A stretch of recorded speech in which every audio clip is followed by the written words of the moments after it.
Good evening. This is Rinpoche, and this is our first story time. And this is the book I'm reading. It probably looks opposite on yours, but anyway, this says Siddhartha by Herman Hesse. And this book was written originally in 1951, which is 70 years ago. I have had numerous students and people tell me that this was the most influential book to get them interested in spiritual development, in the quest for enlightenment, and the search. They began the search for Buddhism. So I must tell you that I have never read this book, and so as I read it over these nights, these coming nights, this will be my first reading of Siddhartha. Now, what I do know about it is that it is not an exact retelling of the Buddha's life, but it is a fictionalized or novelized version of written by Herman Hesse of Prince Siddhartha's life. So I may find things in here that I don't agree with scripturally, but that's okay because I'm looking at it as the book which has had such a profound effect on so many people. So I'm pretty excited to read. This is part 1. And on the back, I just want to read this short sentence. Siddhartha is a shimmering, iridescent tale of spiritual quest.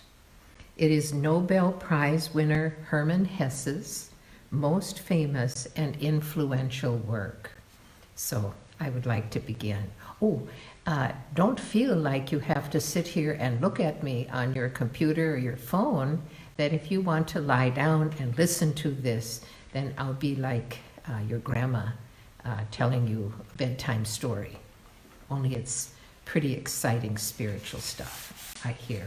By the way, this copy of the book, this paperback is also quite old. It's all yellowed. As we get here, I just noticed that there's some pink highlighter on here. So when we get there, I'm sure that was a very important part. Oh, there's some other words that are highlighted. Well, that'll be interesting. So we begin, and I'm going to read for a half hour, and we'll begin every evening at 8:30 until 9. So sit back and relax. The Brahman's son. In the shade of the house, in the sunshine on the riverbank by the boats, in the shade of the sallow wood and the fig tree, Siddhartha, the handsome Brahman's son, grew up with his friend Govinda. The sun browned his slender shoulders on the riverbank while bathing at the holy ablutions, at the holy sacrifices. Shadows passed across his eyes in the mango grove during play, while his mother sang during his father's teachings. When with the learned men, Siddhartha had already long taken part in the learned men's conversations, had engaged in debate with Govinda, and had practiced the art of contemplation and meditation with him. Already he knew how to pronounce Om silently, this word of words, to say it inwardly with the intake of breath, while breathing out with all his soul, his brow radiating the glow of pure spirit. Already he knew how to recognize Atman within the depth of his being, indestructible, at one with the universe. There was happiness in his father's heart because of his son who was intelligent and thirsty for knowledge. He saw him growing up to be a great learned man, a priest, a prince among Brahmins. There was pride in his mother's breast when she saw him walking, sitting down and rising. Siddhartha, strong, handsome, supple-limbed, greeting her with complete grace. Love stirred in the hearts of the young Brahmin's daughters when Siddhartha walked through the street of the town with his lofty brow, his king-like eyes, and his slim figure. Govinda, his friend, the Brahmin's son, loved him more than anybody else. He loved Siddhartha's eyes and clear voice. He loved the way he walked, his complete grace of movement. He loved everything that Siddhartha did and said, and above all, he loved his intellect, his fine, ardent thoughts, his strong will, his high vocation. Govinda knew that he would not become an ordinary Brahmin, a lazy, sacrificial official, an avaricious dealer in magical sayings, a conceited, worthless orator, a wicked, sly priest, or just a good, stupid sheep among the larger herd. No, and he, Govinda, did not want to become any of these, not a Brahmin like 10,000 others of their kind. He wanted to follow Siddhartha, the beloved, the magnificent. And if he ever became a god, if he ever entered the all-radiant, then Govinda wanted to follow him as his friend, his companion, his servant, his lance-bearer, his shadow. That was how everybody loved Siddhartha. He delighted and made everybody happy. But Siddhartha himself was not happy.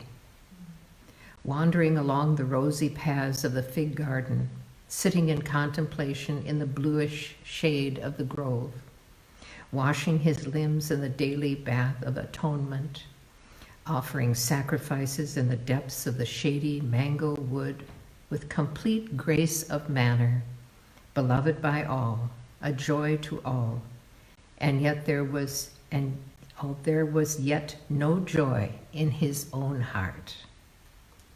Dreams and restless thoughts came flowing to him from the river, from the twinkling stars at night, from the sun's melting rays. Dreams and a restlessness of the soul came to him, arising from the smoke of the sacrifices, emanating from the verses of the Rig Veda, trickling through from the teachings of the old Brahmins. Siddhartha had begun to feel the seeds of content within him. He had begun to feel that the love of his father and mother, and also the love of his friend Govinda, would not always make him happy, give him peace, satisfy, and suffice him. He had begun to suspect that his worthy father and his other teachers, the wise Brahmins, had already passed on to him the bulk and the best of their wisdom, that they had already poured the sum total of their knowledge into his waiting vessel, and the vessel was not full. His intellect was not satisfied. His soul was not at peace. His heart was not still. The ablutions were good, but they were water. They did not wash sins away. They did not relieve the distressed heart. The sacrifices and the supplication of the gods were excellent. But were they everything? Did the sacrifices give happiness? And what about the gods? Was it really Prajapati who had created the world? Was it not Atman, he alone, who had created it? Were not the gods forms created like me and you, mortal, transient? Was it therefore good and right? Was it a sensible and worthy act to offer sacrifices to the gods? To whom else should one offer sacrifices? To whom else should one pay honor but to him, Atman, the only one? And where was Atman to be found? Where did he dwell? Where did his eternal heart beat, if not within the self, in the innermost, in the eternal, which each person carried within him. But where was this self, this innermost? It was not flesh and bone. It was not thought or consciousness. That was what the wise men taught. Where, then, was it? To press toward the self, toward Atman, was there another way that was worth seeking? Nobody showed the way, nobody knew it, neither his father, nor the teachers and wise men, nor the holy songs. The Brahmins in their holy books knew everything, everything. They had gone into everything.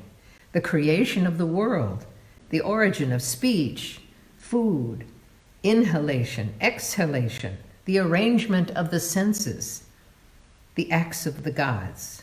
They knew a tremendous number of things, but was it worth while knowing all these things if they did not know the one important thing, the only important thing? Many verses of the holy books, above all the Upanishads of Samaveda, spoke of this innermost thing. It is written, "Your soul is the whole world." It says that when a man is asleep, he penetrates his innermost and dwells in Atman.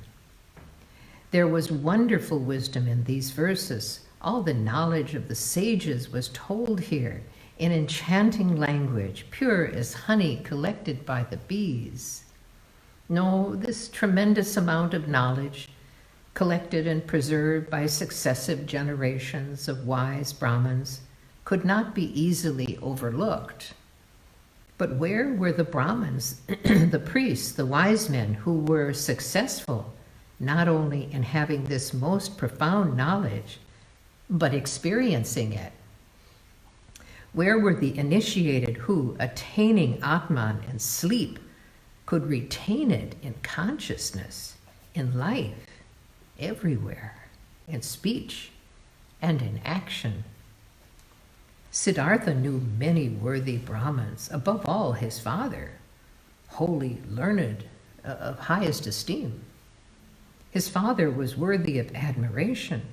His manner was quiet and noble. He lived a good life. His words were wise. Fine and noble thoughts dwelt in his head. But even he who knew so much, did he live in bliss? Was he at peace? Was he not also a seeker, insatiable? Did he not go continually to the holy springs with an insatiable thirst, to the sacrifices, to books, to the Brahmins' discourses? Why must he, the blameless one, wash away his sins and endeavor to cleanse himself anew each day? Was Atman then not within him? Was not then the source within his own heart? One must find the source within one's own self. One must possess it. Everything else was seeking, a detour, error. These were Siddhartha's thoughts. This was his thirst, his sorrow. He often repeated to himself the words from one of the Chandogya Upanishads. In truth, the name of Brahman is Satya. Indeed, he who knows it enters the heavenly world each day. It often seemed near, the heavenly world, but never had he quite reached it. Never had he quenched the final thirst. And among the wise men that he knew and whose teachings he enjoyed, there was not one who had entirely reached it, the heavenly world, not one who had completely quenched the eternal thirst. Govinda, said Siddhartha to his friend, Govinda, come with me to the banyan tree. We will practice meditation. They went to the banyan tree and sat down, 20 paces apart.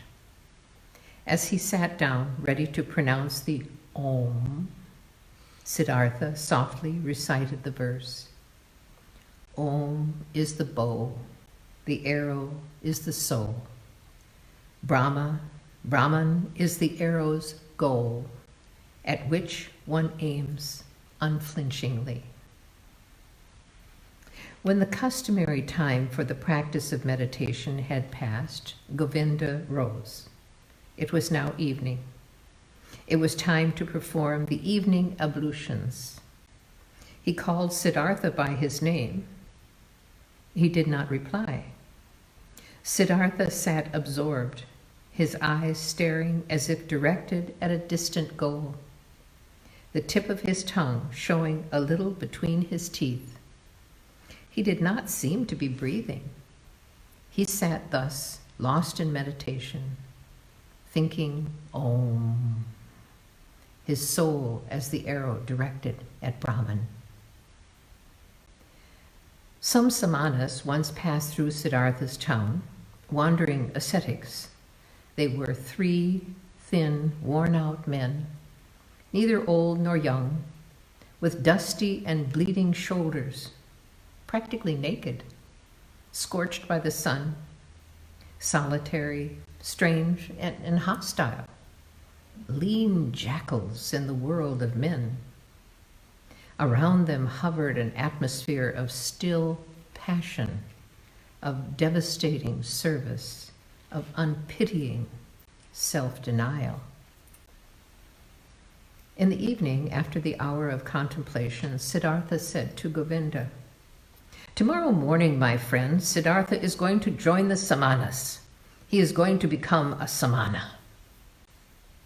Govinda blanched as he heard these words and read the decision in his friend's determined face, undeviatingly as the released arrow from the bow.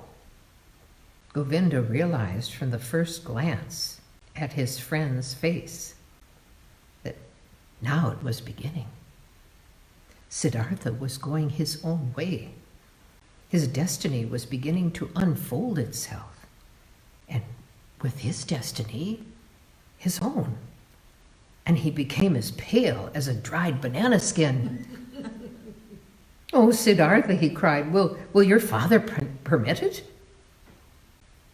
Siddhartha looked at him like one who had just awakened. As quick as lightning, he read Govinda's soul, read the anxiety, the resignation. "We will not waste words, Govinda," he said softly. "Tomorrow at daybreak, I will begin the life of the samanas. Let us not discuss it again." Siddhartha went into the room where his father was sitting on a mat made of bast. He went up behind his father and remained standing there until his father felt his presence. "Is it you, Siddhartha?" the Brahmin asked. "Then speak what is in your mind." Siddhartha said, "With your permission, Father, I have come to tell you that I wish to leave your house tomorrow and join the ascetics. I wish to become a samana. I trust my father will not object." The Brahmin was silent so long that the stars passed across the small window and changed their design before the silence in the room was finally broken. His son stood silent and motionless with his arms folded. The father, silent and motionless, sat on the mat, and the stars passed across the sky.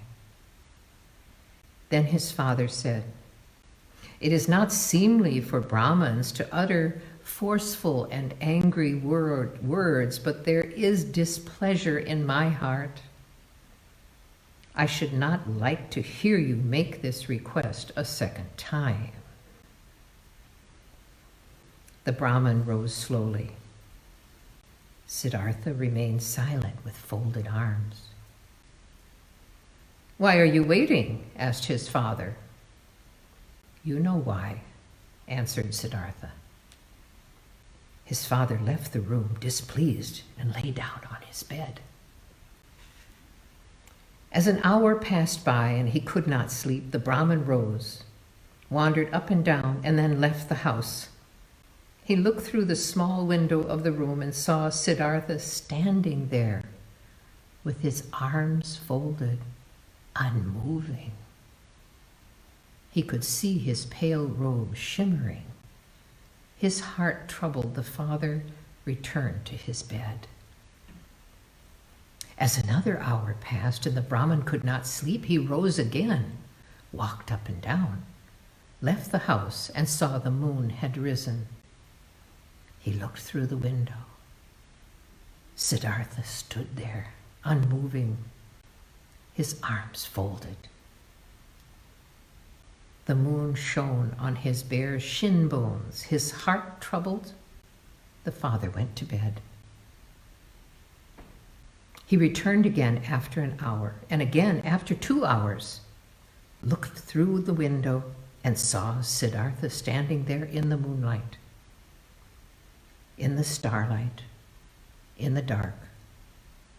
And he came silently again, hour after hour, looked into the room and saw him standing, unmoving. His heart filled with anger, with anxiety, with fear, with sorrow.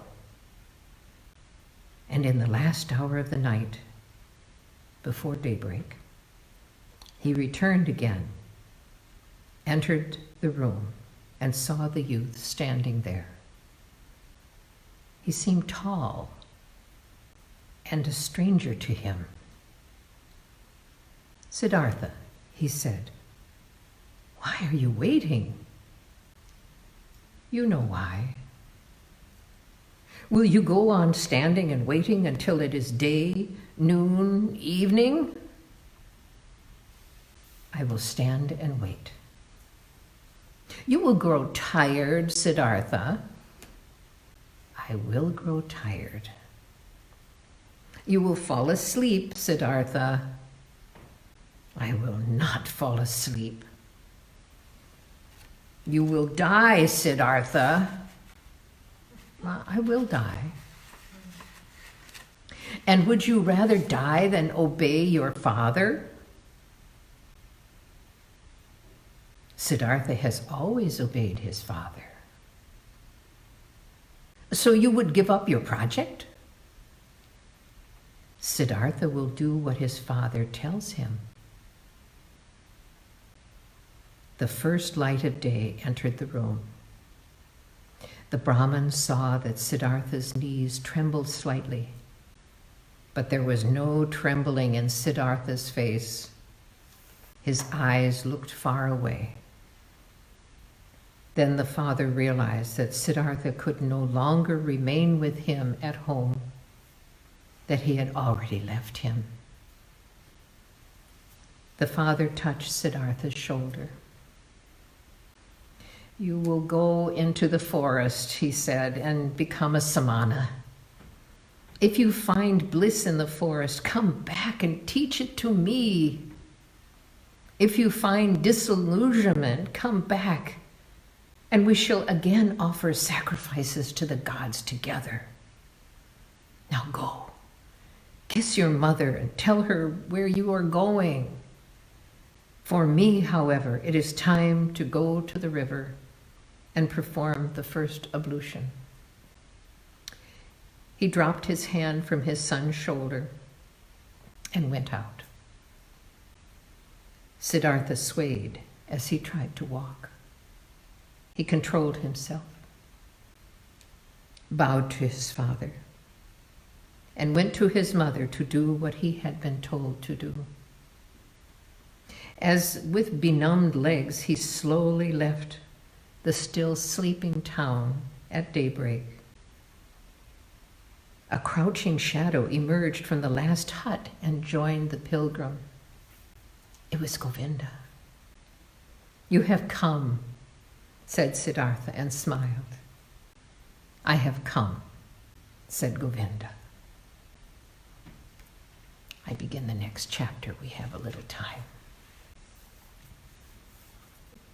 With the samanas. On the evening of that day, they overtook the samanas and requested their company and allegiance. They were accepted. Siddhartha gave his clothes to a poor Brahmin on the road and only retained his loincloth and earth-colored, unstitched cloak. He only ate once a day and never cooked food. He fasted 14 days. He fasted 28 days. The flesh disappeared from his legs and cheeks. Strange dreams were reflected in his enlarged eyes. The nails grew long on his thin fingers, and a dry, bristly beard appeared on his chin. His glance became icy when he encountered women. His lips curled with contempt when he passed through a town of well-dressed people. He saw businessmen trading, princes going to the hunt, mourners weeping over their dead, prostitutes offering themselves, doctors attending the sick, priests deciding the day for sowing, lovers making love, mothers soothing their children, and all were not worth a passing glance. Everything lied, stank of lies. They were all illusions of sense, happiness, and beauty. All were doomed to decay. The world tasted bitter. Life was pain. Siddhartha had one single goal: to become empty of thirst, desire, dreams, pleasure and sorrow, to let the self die. No longer to be self, to experience the peace of an emptied heart, to experience pure thought. That was his goal. When all the self was conquered and dead, when all passions and desires were silent, then the last must awaken, the innermost being that is no longer the self, the great secret. Silently, Siddhartha stood in the fierce sun's rays, filled with pain and thirst, and stood until he no longer felt pain and thirst. Silently he stood in the rain, water dripping from his hair onto his freezing shoulders, onto his freezing hips and legs. And the ascetic stood until his shoulders and legs no longer froze, till they were silent, till they were still. Silently he crouched among the thorns. Blood dripped from his smarting skin. Ulcers formed, and Siddhartha remained stiff, motionless, till no more blood flowed, till there was no more pricking, no more smarting. Siddhartha sat upright and learned to save his breath, to manage with little breathing, to hold his breath. He learned, while breathing in, to quiet his heartbeat, learned to lessen his heartbeats until there were few and hardly any more. Instructed by the eldest of the samanas, Siddhartha practiced self-denial and meditation according to the samana rules. A heron flew over the bamboo wood, and Siddhartha took the heron into his soul, flew over forests and mountains, became a heron, ate fishes, suffered heron hunger, used heron language, died a heron's death.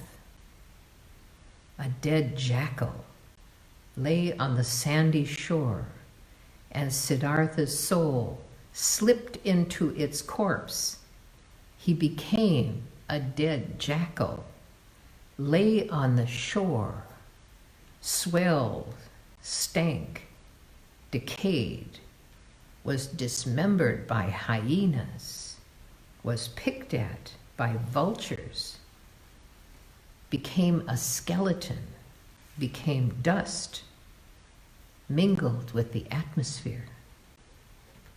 And Siddhartha's soul returned, died, decayed, turned into dust, experienced the troubled course of the life cycle. He waited with new thirst like a hunter at a chasm where the life cycle ends, where there is an end to causes, where painless eternity begins. He killed his senses, he killed his memory. He slipped out of his self in 1,000 different forms. He was animal, carcass, stone, wood, water, and each time he reawakened. The sun or moon shone, and he was again self, swung into the life cycle, felt thirst, conquered thirst, felt new thirst. I want to go on, but tomorrow night we begin here on page 15. I find this very interesting and actually relate to a few of these ideas. So I'm terribly interesting to know what Herman Hesse thought Siddhartha was going to do next. So we'll see if we're shocked or if we rejoice. I will see you tomorrow night, same time. Good night, blessings, stay safe.